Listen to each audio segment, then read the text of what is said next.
madaxweynaha Somaliland Muuse Biixi Cabdi oo maanta shir jaraa'id ku qabtay xarunta madaxtooyada ee magaalada Hargeysa ayaa waxa uu aad ugu dheeraaday arrimaha amniga iyo horumarka guud ahaan Somaliland gaar ahaanna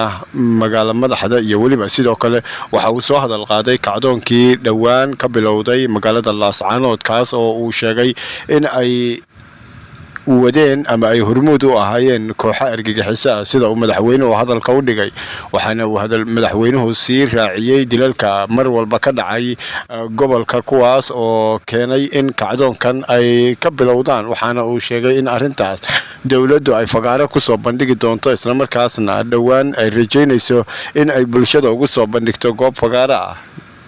waxaana dhinaca kale uu sheegay madaxweynuhu inay lagama maarmaan tahay in la joojiyo rabshadaha iyo waliba kacdoonkan looga soo horjeedo dawladda oo lagu beegsanayo laguna tilmaamayo in Somaliland ay dilalkan ka dambayso arintaas oo madaxweynuhu been abuur ku tilmaamay madaxweynaha ayaa shirkiisii jaraa'id sida tan uga hadlay arinta gobolka Sool dhibaato ayaa ka jirta gobolka Sool gaar ahaan magaalada Laascaanood dadka reer Sool oo ah hormoodkii Somaliland taariikhiyan haddii ay tahay iyo hadday maanta tahayba ku suntan magaca Somaliland taariikhdiisa qaybta ugu weyn ku leh maanta dhibaatada jirta waxaan isweydiinaynaa maxaa keenay waxaan doonayaa halkan inaan ka caddeeyo والعالم كانوا شيء عذر بدو شيء دبعته ما أنت كأشر سلاس عانود وحكيري أرجع حسد عالمية طليانا يدتك ما أنت مظاهرات كأوضاع وما وضع حمان ين عيب أيو قبان جمهورية الصوماليلاند يدتك الصوماليلاند ودركوا دم بدأ وقبان وحمات له هذا اللي قبل شيء أو دبعته وين أولي argagixisada caalamiga ah waxay si gaadma ugu dishay muddo 10 sano ah 40 qof oo haldoorka Somaliland ah oo hal kuwii dawladda shaqeynaya kuwa taageera ayay si gaadma u dishay in badan argagixisadii khidada dhigtay oo kala hayd qorshe dheer oo istiraatiiji ah say dalka iyo gobolka khalkhal u gelin lahayd waxay abuurayeen nacayb ah waxa dishay dawladda dawladda Soomaaliland markay koobantay cid gaar ah ma aha marka waxa la abaarayay argagixisada u diyaar garoobaysay in ay burburiso maamulka iyo dawladda ka dhisan dalka kolba intii ay gaari karto muddo ayay qorshaha shaar walba u soo gashatay argagixisadu mar wuxuu gashanayaa shaar diiniya mar wuxuu gashanayaa shaar qabaa'ila mar wuxuu gashanayaa shaar aqoonyahana mar wuxuu gashanayaa shaar siyaasiya qayb oo bulshada abuu kula matalaya argagixisada iyo dadka fidmada wada way maxay wada bini aadmiga ilaahay oo abuuray laba qaybood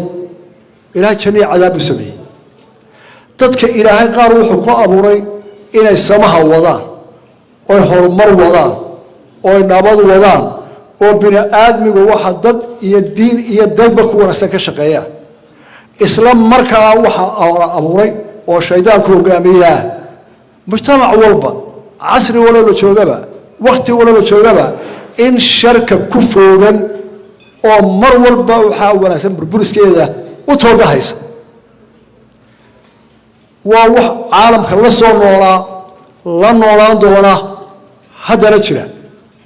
dhinaca kale madaxweynaha Somaliland Muuse Biixi Cabdi ayaa waxa uu soo hadal qaaday oo khudbadiisan uu ku soo hadal qaaday arrimaha la xiriira shirka ka socda magaalada Laascaanood kaas oo uu sheegay dhaqanku inay u fadhiyaan waxaana uu ku tilmaamay in ay u filayo shirkaas in wax wanaagsan ka soo baxaan danta deegaanka iyo dalkana looga arinsado isla markaasna dadka iyo waliba shacbiga ku nool magaalada Laascaanoodna ay yihiin shacabkii Somaliland isla markaasna ay filayaan in qorshe wanaagsan iyo wax ku ool talo midaysan ay ka soo baxdo shirka madax dhaqameedka ee Laascaanood ka socda waxaan ka rajaynayaa wixii laga rajayn jiray ee caadada u ahaa madax dhaqameed kasta dad kasta oo islaam ah cid kasta oo wax garanaysa shirarka madax dhaqameedku iyo odayaasha fadhiyaan wuxuu ka taliyaa mar walba nabad wadajir midnimo iyo in fidnada laga hortago kama duwanaan doono shirka lascaanood waxgaradka iyo islaamka isugu tagay si aan u arkayo in ay soo saari doonaan wixii dalka jamhuuriyadda somaliland dadkiisa iyo dalkeenna u dara oo ka hortaga fidmo mooye kama filano inay balaayo ka soo baxdo